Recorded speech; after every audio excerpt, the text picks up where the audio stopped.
Ukrainian Air, we welcome you from the heart of the Europe to tell the truth about the Russian invasion in Ukraine. Today is the 19th day of the war. Nick Starkov here. Good evening. And let's start from the most terrible news from the capital. Today, the Russian missile has hit the residential area in the densely populated northern district of the Kiev. As a result, 2 persons died. The missile has hit and partially destroyed couple apartments, setting the rest of the house on fire. My colleague Anastasia Zhuk has been on the spot and is ready to tell you what has happened.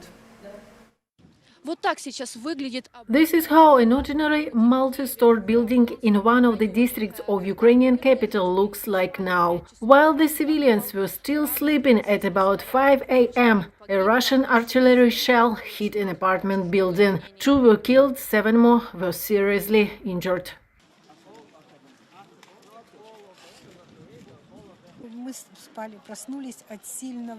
We were sleeping and woke up because of a huge explosion. All the windows in our apartment flew down and the door was tumbled into our room. Then we jumped up. Our kids live next door and they called us and asked, "Are you alive?" We said yes. Everybody's crying. My kid is screaming. We live next to the entrance where the shell hit, and in that entrance people could not go out because the door was jammed. It's great that guys from the territorial defense came and knocked down the door so that people could get out. Nothing was left from Tetiana's apartment, by which she and her family had worked all their lives. Now the woman and her family are being evacuated. Our relatives and acquaintances offered us help. Thanks to everyone who responded and did not leave us alone.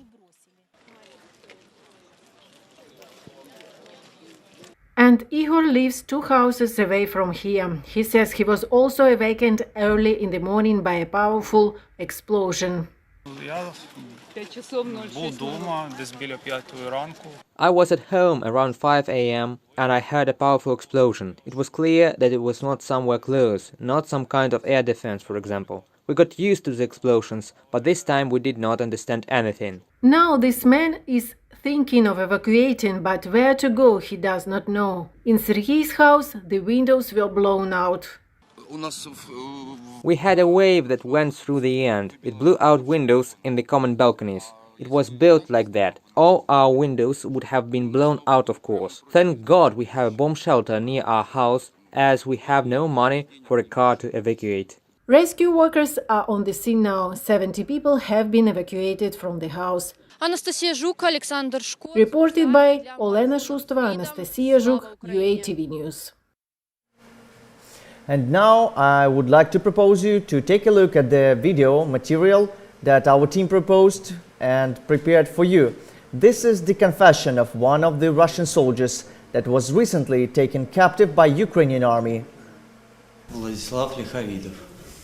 I am Vladislav Likhovidov. I was born in the city of Volgograd in Russia. There were 3 of us when the unit had not yet been formed. Initially, we were supposed to go to the Cape Opuk in the Crimea. On that day, we learned that we were going to the war, and we really did not want to participate in it, so we fled. We were under fire in the city at first. We got out of our BMP the second time. Our unit went to the BMP too. We found out what was really going on. A helicopter came out and fired at us. After that, part of our unit deserted and we spent the night in the forest and went to the locals to surrender in the morning. As for the combat mission of our unit, it seems to me that we were left to divert fire on ourselves, like cannon fodder. All the people, the lowest ranks, who served with me were alternative military personnel, that is some kind of community service instead of military one. Secondly, the maximum service time in such regiment is probably 5 months. I served only for 2 months.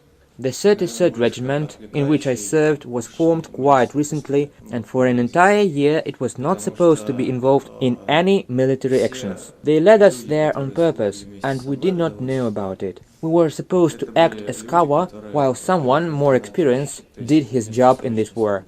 They broadcast on the TV, and the authorities say that there is no war here in Ukraine. It's just that the people come in and greet us as liberators. That's all. Even on the TV, if they say that there are some losses among our staff, then this is due to the negligence of our soldiers. Roughly speaking, someone fell and sprained his leg. In fact, we die both from Ukrainian soldiers and from Russian soldiers. This is due to the inexperience of our soldiers, and no one knows at all what kind of tasks to perform and why. I still do not understand why this war is happening. I don't see the point in it completely. For the sake of what? Territory. It makes no sense. We simply lost most of the young population, the economy has been killed, everyone considers Russia as an enemy. Many more people in Ukraine suffered, many children too. I think that the one who gave the order to start this war is already a freak, an old moronic. Those who are going to come here, it makes no sense for them to appear here at all. I went to the military service, roughly speaking. Because of this, just in 1 month, I took part in hostilities, became a war criminal and a prisoner of war. And I hardly think that we will be exchanged if even the corpses of Russian soldiers are not taken away. Most likely, I will stay here for a long time. And now I'm grateful to see here our first special guest. This is Khatya Dekanaidze, a Georgian politician. She served as a chief of the National Police of Ukraine in 2015-2016 and returned to Georgian politics after this. Greetings, Khatya. We are grateful to see you here. Slava Ukraini. Героям слава. Our first question to you is about the sanctioning pressure against Russia. Now there is a great talk in the world, all around the world, about how to take and how to hold Russia accountable. And we all know that Georgia is now making quite successful steps in international arena on this. In the case that is going about the Russian-Georgian War of 2008. And the question is, how much time, from the perspective of your case, how do you think, how much time and effort will it take for Ukraine to get justice? Well, actually, what is going on right now in Ukraine, it's very difficult for us Georgians because every single, just internal pain we feel the same. And actually, the 87% of Georgians, according to the polls, they identify the Russian aggression into Ukraine as our, war. And actually, it is kind of every citizen, like 97% of Georgian citizens, consider that the Ukrainians will win, and I'm sure that you will win and Ukraine will win, because it's not the fight for freedom only for Ukraine. It's a fight for freedom for Europe, for Georgia, for all region and continent. So thank you for all soldiers and the people and the Ukrainians and the single men, women, and everybody who really just fights for us. We consider it our fight too. So you're right. I mean, in 2008, we had been screaming all over the world, and it was kind of the resemblance, right? So because, Georgian territory, 25% of Georgian territory is occupied too. We got two breakaway regions, occupied by Russia, Abkhazia and Khin Valley region. So, and in 2008, when Russia invaded Georgia too, we started talking and, talking not only to our friends or Ukrainians or some of the friends, but all over the world. Like, if you don't stop Putin, then there will be another invasion and Ukraine will be the next. Actually, we have been talking about that a lot, and you can find a lot of recordings. You can find a lot of, appeals to the world community from President Saakashvili, for other government leaders in, up to 2008. But unfortunately, the, reaction from the West was not, equal to the extent and the invasion we got, because a lot of people had been killed also in Georgia. There was a huge army coming to Georgia and standing like 50 kilometers from Tbilisi, 15, sorry. So unfortunately, the West and our Western partners considered Putin and the Russian Federation could stay in the frames of the civilization, and they could stay in the frames of the civilized world. And unfortunately, nothing can be done. Nothing couldn't be done in terms of to really diminish dependence in energy dependency on Russia. And unfortunately, some of the leaders, world leaders, still they consider that you can sit with Putin on the negotiation table, and then you can just have this some kind of winning after the negotiation. No, Putin is egomaniac, and he is the same insane egomaniac he used to be in 2008. So, yeah, it's been a long time. We just had the justice when it's not the justice, it's that finally according to the international law, it was really just confirmed that that it was an invasion, and Russia invaded Georgia, and there is some warrants of on arrest for three international criminals against who really did just illegal acts in Georgia and occupied regions. So but unfortunately I have to say that if the West will not consider Putin again as an egomaniac who really just can think that he can take it all, then unfortunately Ukraine won't be the last point. Ukraine will be, next will be that's my fear that probably Baltic states or Poland or some other European states could be the next. So, and that's why we sacrifice a lot. You sacrifice a lot. Women, children are being killed, and that's why everybody in the West must understand that right now the fight for Ukraine is a fight for the West. Close the sky, protect the sky of Ukraine, and protect the children in Ukraine. It is so much important to protect your own children. This is an appeal to the Western countries. Thank you for this answer, Katya. And I have one last question for you. And it's about what you have just mentioned, about the peaceful sky above Ukrainians. And what's your take on this question? How do you think why Europe is hesitating in this, or probably doesn't want to close the sky over Ukraine? Well, we just listened to some explanations, and I understand that it's kind of they think that it's maybe the escalation, and it can really just drag into the world leader countries into the third world war. But it is so much important to understand that the Putin can be stopped when the whole and the almighty world will be against him. And yes, everybody is against him, but actually unfortunately it's a lot of Ukrainians and Ukrainian children just still sacrifice to this very unfair and very, very, how to say, painful just war. So that is my understanding.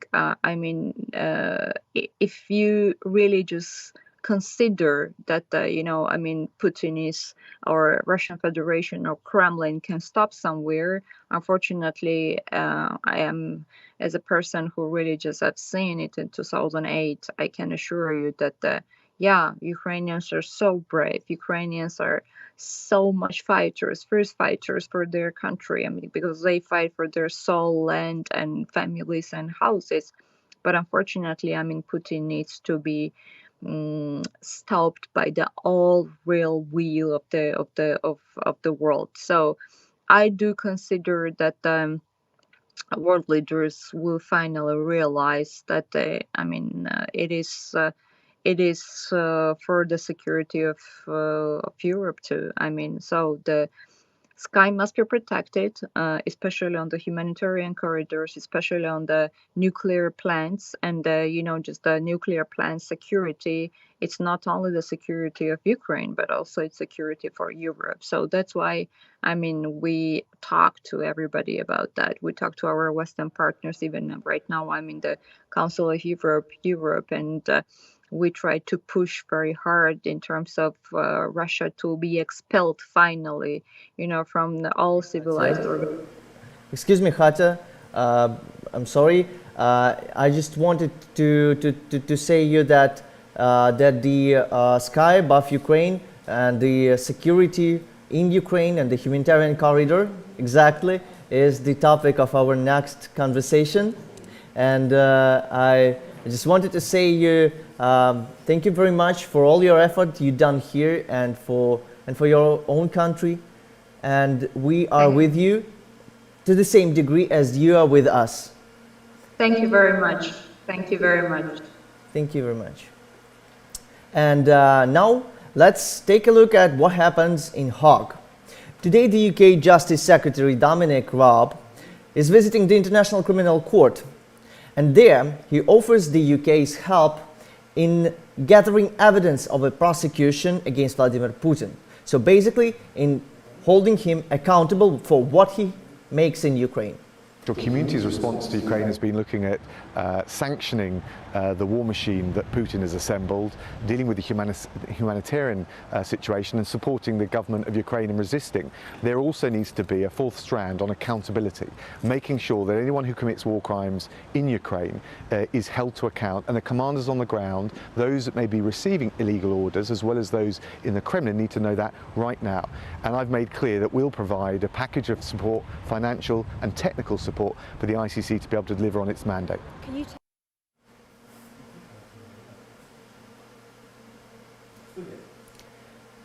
And hello again. Here today we are welcoming our next guest. This is Emina Japar, a First Deputy Foreign Minister of Ukraine. Good evening. My greetings to you. Good evening. Good evening. And here we are to talk with you again about another next topics. Among them are for example, ongoing talks that are now in Belarus between Ukraine and Russia, and they are held online today. Today the talks were expected to continue in subgroups, and my first question to you is how we can consider the first results, and particularly the results of this round of talks. It's difficult to assess any kind of results so far. There is a certain frame and certain items that have been discussed and negotiated within the previous rounds of talks and will be negotiated further on. So far, what is important and what Ukrainian leadership is insisting on is to hold a direct meeting between President Zelensky and President Putin, and this is the way where the already not established but discussed frame may be also discussed and may be resolved. So I cannot give you lots of details, unfortunately. I hope that with due understanding of all the curiosity around these talks. But let me stress once again that there are principal issues that Ukrainian diplomacy and Ukrainian leadership stands on.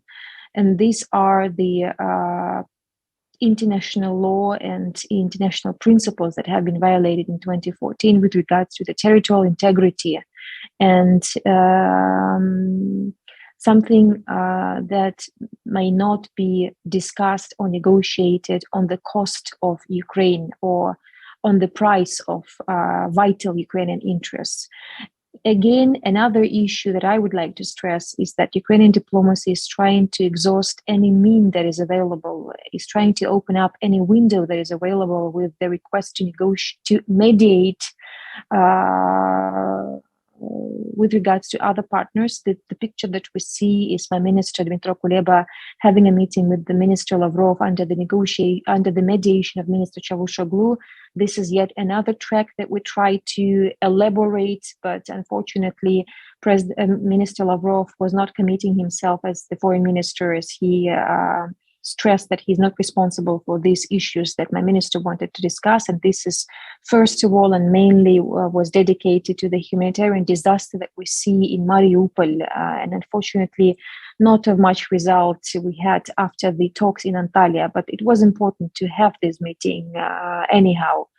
So to conclude, let me say that Ukrainian diplomacy and Ukrainian position is backed up with the super bravery of our armed forces. Principled issues cannot be bargained and will not be traded during negotiations, especially when it comes to the territorial integrity. What is now being discussed and what Ukrainian leadership stands on is that the main issue for Ukraine today and after the war will be the issue of security. And today we are also trying to find a modality when the countries may assure and may guarantee our security based on the principle of Article 5 of NATO Charter. And this is also so far and today under negotiation. Let us see what is the possibility for this kind of conversation. Again, we are expecting frank, serious conversation with the Russian side. But not the one that is repeating the Russian propaganda classic, but very constructive and serious talks. Exactly. It wouldn't be better to say anything else for the next question, because next question is considering all that happened today and yesterday and already for the 19th day. Particularly, I'm talking about the shelling at the civilian people, residential areas, and the disruption of the humanitarian initiatives, like humanitarian corridors to Mariupol and other cities. Today, explosions have been heard in Severodonetsk, and the question is quite simple. How do you think that if how can we keep negotiating with Russia and expect that any agreements from its part will be fulfilled? Well, again, in a very clear and frank manner, let me stress that what Russia has been facing so far is obviously and evidently something that they never expected to face, to see, and to experience. Let me assure you that their initial plan, as well as their military tactics, was about the blitzkrieg by their attempt to take control over Ukraine and its capital, Kyiv, within a couple of days. And within this short period of time, they were supposed to do their brutal thing and not leaving the world to react with regards to sanctions. So this was an initial plan. But what we see so far is a drastically different picture. And I think that the Russian society, as well as its leadership, has been shocked, because we see not only super great resistance of Ukrainian people and the Ukrainian army, but we also see a super great extent of solidarity of international community. There is no any case in the world that caused this unanimous unity of international community with regards to the sanctions. And believe me, day by day and every day, even though we are paying the highest price that any country can pay, the lives of our people, but day by day, more and more countries, more and more international business, more and more people are standing with Ukraine, are elaborating prompt and very decisive sanctions and abandon the Russian markets. This is what we see, and this really causes panic. And I think that day by day, Russian position is becoming weaker, even though we don't have any illusion in our assessment of the Russian potential of the economy and the military potential. But believe me, something that we have seen for the third week already by having this barbaric war, when unfortunately not only hybrid instruments have been performed, but also the shellings of civilians, of ambulances, of hospitals, kindergartens, apartments, and just average people have been shot, just, in a very bold way, how this, brutality, we can see it.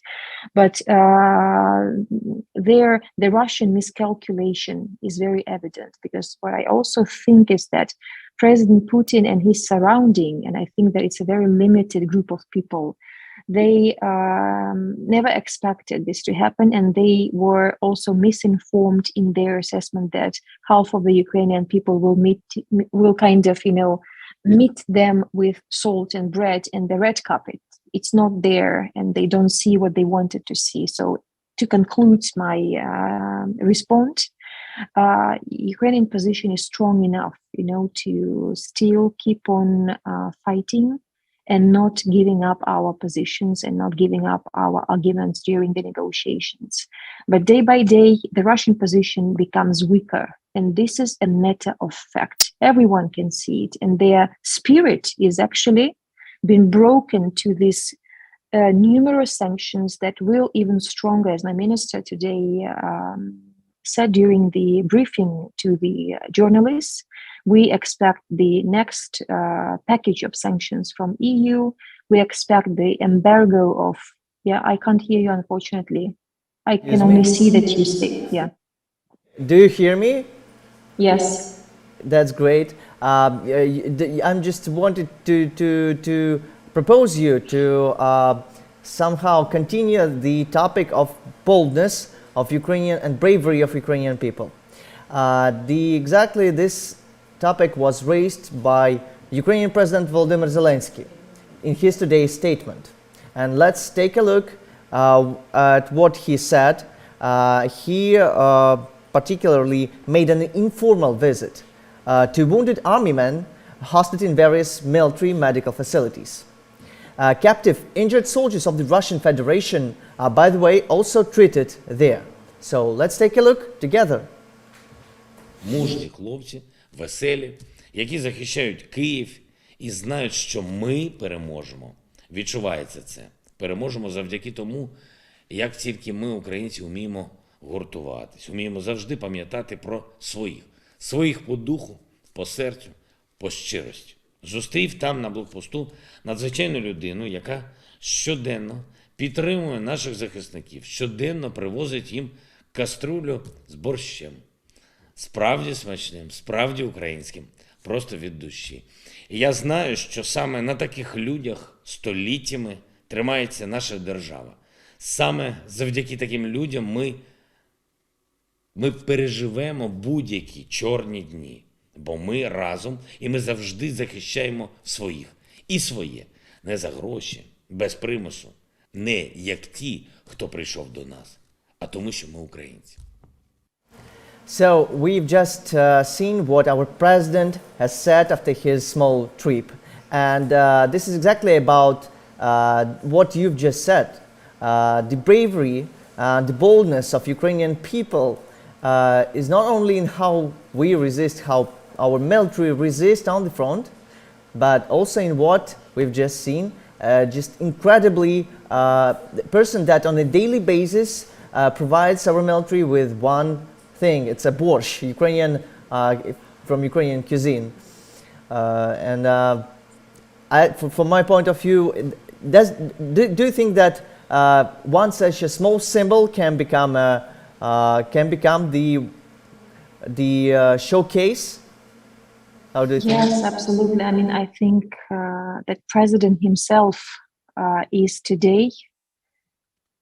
The President himself is a true embodiment of this resistance, is a true embodiment of justice, is a true embodiment of principles, rightness, fight, resistance, and all the things that we see today as Ukrainians, as Ukrainian society. And believe me, I have, like, by watching the foreign media, by talking to foreign journalists, by talking to foreign partners, I hear a lot about the bravery of Ukrainian people, including its leadership, when President Zelensky was frank enough to say that he doesn't need a right, that he needs help. The other thing is that these symbols of people, when, for example, average people like civilians with their bare hands stop Russian tanks, or remember this amazing episode when thousands of Ukrainians built up a life shield to protect the Zaporizhia nuclear power plant. And many of those episodes when people really perform and demonstrate their bravery is something that really strikes and does not allow world to actually play, let's say, or dance tango with an aggressor. And I think that if we speak about the borscht, by the way, we have submitted a dossier about the way how to cook borscht and borscht itself to the UNESCO representative list of World Heritage, non-tangible World Heritage. And I believe that after the war, when this dossier will be submitted, we will speak about these cases when borscht became a symbol of resistance, unity, and this can also hold people in their strength and in their strong spirit. And probably resilience. Yeah. And of course, resilience, absolutely. Absolutely, resilience is very important. It's yet another identity part of our Ukrainian nation. I think, what we see today, even though it is really, it's a tragedy. It is a tragedy when people are dying, when the neighboring country that always claimed and suggested that we are the brotherhood nations attacks in a very brutal way Ukraine and Ukrainian people.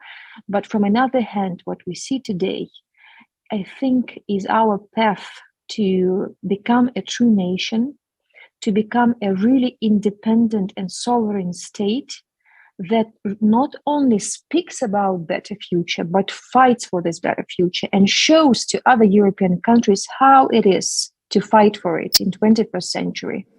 And how it can fight for all the nations that starved against the authority and seek freedom.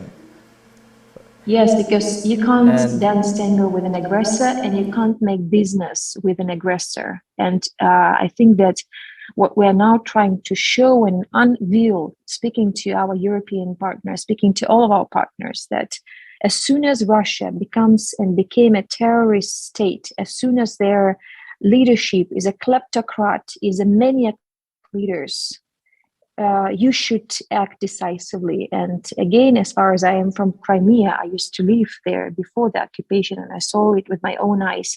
I know that what we have today, this war, is a direct consequence of our inability to stop the aggression in 2014. And the message that we deliver to our partners is that if it's not stopped today, it will become bigger, because every aggression, every crime has a nature and tendency to become bigger if it's not stopped. And I guess it never will be bigger, and it's never will again be exploding as much as it has become in 2014 and now, and here we will stop it. And I want to say thank you very much for your take on what's going on right now in Ukraine.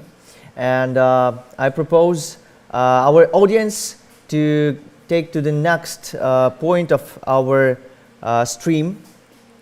Today it became known that Russian troops continued shelling Severodonetsk and other cities.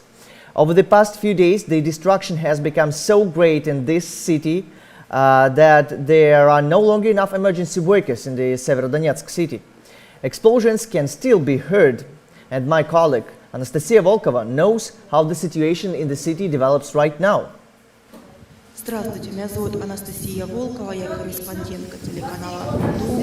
March 14th, 2022, 19th day of war. Last night in Severodonetsk was relatively calm. At the moment, one can hear the explosions on the outskirts. There is fighting for the city. Behind me, you can see the ruined building. Yesterday, it was a kindergarten. The troops of the Russian Federation destroyed it with heavy artillery. It is no longer repairable. It needs to be completely restored. Not far from me are residential buildings that were left without windows and even roofs. People have no gas, no water, no light, there is no heat. I was able to talk to the caretaker of this kindergarten, and he told me what happened. At the time, there were no people in the basements, but a week ago there were 12.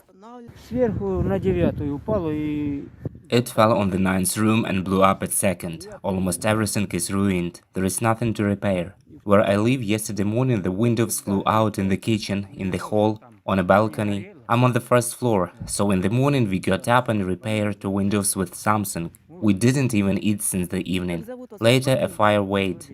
We make some soup. In many parts of the city there is no light, no water, no heat. People are forced to cook food on the streets near their houses. People are grouped, they find firewood to cook food. I talked to 2 pensioners who were just making soup near their house.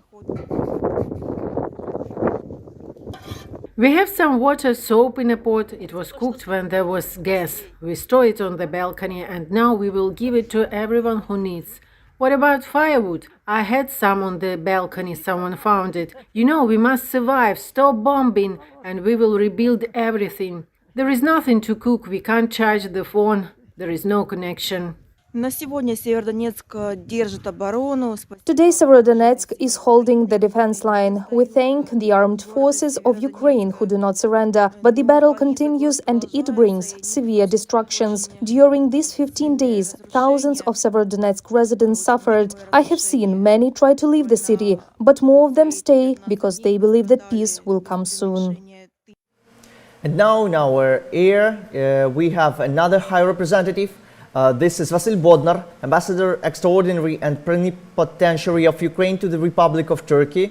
My greetings to you, Mr. Vasil. Thank you for joining us.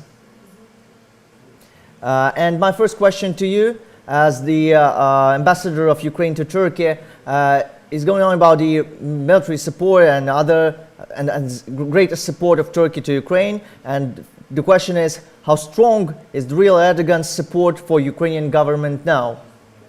I would say it's real support. So for all these terrible days of the war, we have been avoiding giving details because of different reasons. But today, during the press conference with the German Chancellor, President Erdogan clearly announced that we are supporting Ukraine and we are giving all possible assistance to Ukraine, and we'll continue to do that, as many NATO countries are not doing this. So I would say, Louis, I could testify that it is true, and we are receiving a lot of things, but I will not specify it. And we are buying it, we are doing it via different possible ways, but we are doing it correctly, and we are receiving. We are also grateful for constant support of Turkey for humanitarian assistance, for hosting Ukrainians coming here, also for political support, because you know that Turkey initiated a peace talks between Ukraine and Russia, and last week we have two ministers of foreign affairs which communicated together in Antalya. It was just the beginning, but these efforts was also will be continued, I guess, in nearest days, and I believe we'll see some outcomes of these negotiations, including pressure on Russia with regard to the ceasefire and then peace settlement. From the previous, so to say, talks, as far as I understand, what have happened in Antalya, it was informal talk. It was not a negotiation. Am I right? And you know what negotiation could be called official. So it's still the issue of determination. We have two ministers. They have a right to discuss it from the name of the state. And our minister has plenipotentiary from his president and from the country. And I believe that Lavrov should also have. But so it's still about the will to get the peace agreement or to get the ceasefire, but not about the determination to subordinate. So we won't give up, it's for sure, and we have our red lines. We need Russian forces to turn back from out of Ukrainian territory, and that is our key dimension of our negotiations. Russians would like us to subordinate, for us to give up our weapons, to give up our statehood, and to control us. It will never happen. So I still don't believe in what world Russians are living. I mean, Russian authorities and in particular Putin, because he's ordering his ministers to work hardly on pressing on Ukraine, receiving nothing in advance. And the whole world is seeing that we are defending ourselves and not the aggressor country is Russia, and they should be punished for all the criminal activities they conducted. So it is also well understood by Turkish people because they are very sympathetic to Ukrainian nation and they're helping us. So our embassy for last 2 weeks, they are working like collector of humanitarian assistance, and the people are bringing their lost money. So I have a case when the lady came and take all their gold, all her gold, and give us to turn it for money and buy some food and products for Ukrainians. So you know it's a strong sympathy inside, and I believe the whole world is seeing this truth.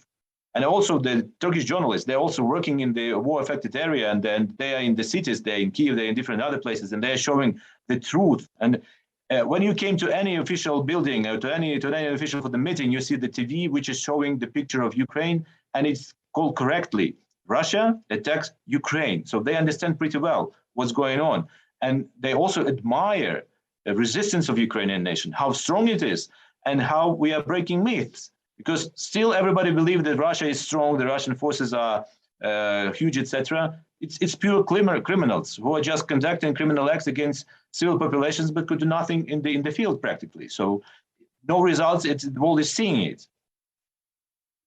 Thank you very much for your answer. And I have one more question for you. And it's about that recently President Erdogan stated that this is the world's irresponsiveness to the Crimean issue that actually led to today's consequences. Yes, so, sure. I would say even more. So look, today we have a number of international organizations, and who is working in Ukraine? We could see some Red Cross or some others, but where is UN? Where is active engagement of the NATO, EU, OEC? They are all, let's say, closed out their eyes and just monitoring with fear what's going on. But they didn't understand that the other countries will be the subject of further invasion in case we fail. So it's hugely needed to deliver the message to the whole world that they should be active. Otherwise, the world will lost, because we are now, we changed the world. Actually, our resistance changed the whole world. And what is Erdogan saying or trying to deliver? That world is not the only five. Five means the permanent members of the UN Security Council. Because now we are the victims of this system where one put Russia put the veto, and no decision of the Security Council could be adopted to prevent aggression or to stop aggression. And now one of the UN Security Council permanent member conducting aggressive acts, and no one could stop him. I mean, in practical terms. So the system should be changed dramatically, and the world is not only five. I fully share this opinion with President Erdogan, because he is right in this regard. And he is right also because he was telling about this with regard to the situation in Syria, in Libya, and any other countries. And now Ukraine is suffering. And we'll be honest, he tried to find a way of getting ceasefire to bring sides to the negotiation table, and also assisting us as the country who is suffering from aggression. The next question for you right here on this word about the ceasefire. How is it possible that the next ceasefire negotiation and some agreement on the ceasefire will be reached somewhere in Antalya or Ankara? You know, it shouldn't necessarily be the Antalya or Ankara. The principal issue is to withdraw Russian forces and to stop hostilities. Then to start talking about the let's say terms of the big treaty should be signed. But nevertheless, we didn't know. The first thing is to defend ourselves on the battlefield, because it's then strengthen the negotiation positions. Then, in case we need to be very smooth in determining all our terms, we should be clear and have a red lines. The red line is withdrawal of forces, restoration of territorial integrity of Ukraine. And then the other things about the political settlement, it's the other dimension. But Russia have lost the ground. Russia is now isolated from the world, and Russia is shown to the world as a negative actor in this game. So, and I believe they should be punished and pay all the price for their hostilities in Ukraine. I guess this will once happen, and I really have a strong opinion on this, and I think that this will really once happen, not just in Antalya but in Hague and in many places where people's living that suffered from Russia and Russian aggression. If this evil will not be punished, it will be repeated. That's the problem. So for this never to be repeated, this should be stopped here right now in Ukraine, and with the effort of all nations and with the effort of the Turkish government also. Thank you very much for being here this evening. This was Vasil. Thank you very much. Thank you very much for engaging us. In case of any issues, please contact us as well. Thank you. Thank you. This was Vasil Bodnar, an ambassador of Ukraine to the Republic of Turkey. And now let's take a look on what is going on in Bankova, in the presidential office, where the advisor to the head of the office of the president, Serhiy Leshchenko, made a statement just recently. Good afternoon, friends. A traditional briefing based on the results of analysis of fakes spread by Russian propaganda in the context of their war against Ukraine. One of them is the creation of an illusion about the alleged support of the local population for their occupational actions, in particular attempts to create the Kherson People's Republic, the so-called republic which will bring only grief and misfortune to Ukrainian lands, as well as the creation of certain prerequisites for effective referendums. Here it is only necessary to repeat the official position of the Ukrainian authorities, that any initiatives regarding the so-called referendums, fictional sessions of local councils, distribution of passports in the occupied cities, be it Kherson, Okakhovka, Genichinsk, are absolutely miserable attempts. And when the Russian troops leave the territory of Ukraine, and this will definitely happen, all collaborators will be prosecuted in accordance with the Criminal Code of Ukraine. Another fake which is allegedly spreading is that Ukraine has refused to provide green corridors for the evacuation of civilians. In particular, it was distributed by the head of the National Defense Center that goes by Mizitsev. And he said that Russia provided humanitarian corridors from 5 cities 8 times, but none of them was approved by Kiev. It warrants an explanation of the essence of the deception.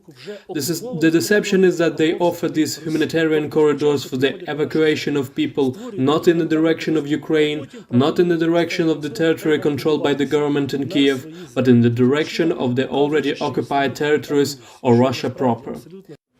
This was the statement by the advisor to the head of the office of the President of Ukraine, Volodymyr Zelensky. Now you've just heard a couple examples of what Russia can make, how they can twist the reality by their propaganda activities. And the truth is that in its propaganda actions, Russia is quite proactive. And what we have just created for you is our next material, and it's about how Russia namely creates new myths about Ukraine, about all her neighbors, in particular that allegedly some of them are creating chemical weapons. Spreading mislead Kremlin tries to give a signal to the world. What this signal is about, my colleague, our correspondent Evgen Mikhin, will take over from here. Russia is preparing to use chemical weapons in Ukraine. This statement was made by several Western politicians during the last days. It was stated in particular by British Prime Minister Boris Johnson, White House Press Secretary Jen Psaki, NATO Secretary General Jens Stoltenberg. They are talking about highly toxic substances, weapons of mass destruction, which are prohibited by the Geneva Convention. Mainly these are substances such as leucide, mustard gas, sarin, zoman, VX. They can poison and kill a significant number of people. The world started actively developing chemical weapons in the 19th century, but chemical weapons were banned before they were first used. This statement was enshrined in the Hague Convention as early as 1899, but this didn't stop Germany during the First World War. In April 1915, the Germans used chlorine, and in the first hours after the attack, about 6,000 people died. In response, the French next year used hydrochloric acid against the Germans.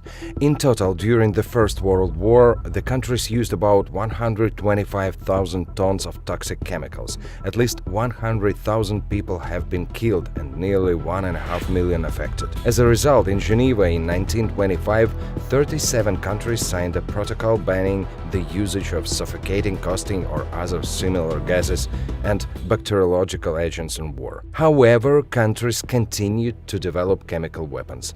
Finally, in 1993, the countries signed the Convention on the Prohibition of Chemical Weapons. It has been ratified by 189 states, and they had to provide the newly created Organization for the Prohibition of Chemical Weapons with data on all their stockpiles of dangerous substances. They also promised to destroy the chemical weapons they had. But not all countries destroyed it. In 2015, Russia openly spoke in support of the regime of Syrian dictator Bashar Assad. He used chemical weapons against his own population at least 30 times. The gas took the lives of thousands of innocent people, including many children. Moreover, regular usage of lethal gases occurred after Russia's intervention. And what is more important, the Assad regime used chemical weapons right after statements that the rebels were going to do it. Already in 2017, Russia announced the complete elimination of its stockpiles of chemical weapons. But defecting agents and former intelligence officials have repeatedly testified that the money Russia received for the elimination of chemical weapons actually went to developing new types of gas. Is it worth trusting official Moscow, which today says it hasn't attacked Ukraine, talks about Ukrainian trained killer birds, and is looking for volunteers in Assad's army? No. But if it is not stopped now, the world will get a new genocide right in front of him. And this time Russia tries to destroy not just Ukraine, but the world order as it is. And now our air again turns to the peaceful effort of how to stop Russian aggression in Ukraine right now. Many cultural and educational institutions in Ukraine over the past few weeks were turned into the shelters for internally displaced people. And one of such shelters, one of such educational institutions right now in Ternopil provides 300 places for IDPs over Ukraine. And let's take a look at our video on how teachers, students and graduates launched this volunteer project, making first aid kits, armor pouches and helmet covers. From the first day of the war, teachers from the Ternopil Institution of Services and Tourism have been accepting orders for the territorial defense for making ammunition. They say there are no students, but there are capacities to help the army. Only in one day, about 300-400 of bags for medicines are produced. In addition, pouches, nets for helmets, bags for cartridges are sewn. Here is a florist who doesn't know this production at all, but she sits and sews. I'm a teacher, but I must do it for the sake of our country, with great hope, faith and support of our warriors. Everyone making a handbag says, this will help someone, this will save someone's life. 12-year-old Larissa's granddaughter also helps. I cut off the rubber bands on the bags so that they can be tightened and the medicines do not fall out. Graduates are also involved to help. For example, Volodymyra graduated 15 years ago. Now she works as a junior nurse in a maternity hospital, and on weekends, she says, she sews for the military of the armed forces of Ukraine. I have a sewing machine at home, so I have not forgotten how to work. In addition to production, internally displaced persons from Kharkiv, Kherson and Kyiv region were accommodated in students' dormitories of the school. People try to help. For example, Ludmila, who was forced to live with 2 children from the Vyshgorod district of the Kyiv region. I'm an accountant by profession, but I help in any way I can. When you spend the whole day in a work, your thoughts are immersed and you don't think about events in your city. Ludmila's daughter Vera also helps. I put the fabric in a bag, wrap it up, and then it is the bag. One of the organizers of this volunteering is Ludmila, a teacher from an ordinary Ternopil school. She says that she was inspired by her military husband. He served in the Donbass for 6 years, but got the second disability group. Unfortunately, he can't serve in the front. Therefore, he advises his wife how to sew this or that thing for the Ukrainian soldier more correctly, more logically. This is a pouch for Kalashnikov assault rifle magazines. We made different divisions. They are sewed according to the American model. There were no patterns, nothing, just drawings. There is a need for covers for helmets. They are different, but thanks to the masters of the school, everything is done. According to volunteers, the production is non-waste. They send the remnants of the fabric to nets that are woven in almost every school in Ternopil. Teachers are sure that they will increase the number of people and take even more serious orders. Reported by Marina Stepanenko, Julia Bezborodko, UATV News. And this is all from us for this moment. The UA team wishes you peaceful sky above. Thank you very much for being here with us for the previous hour.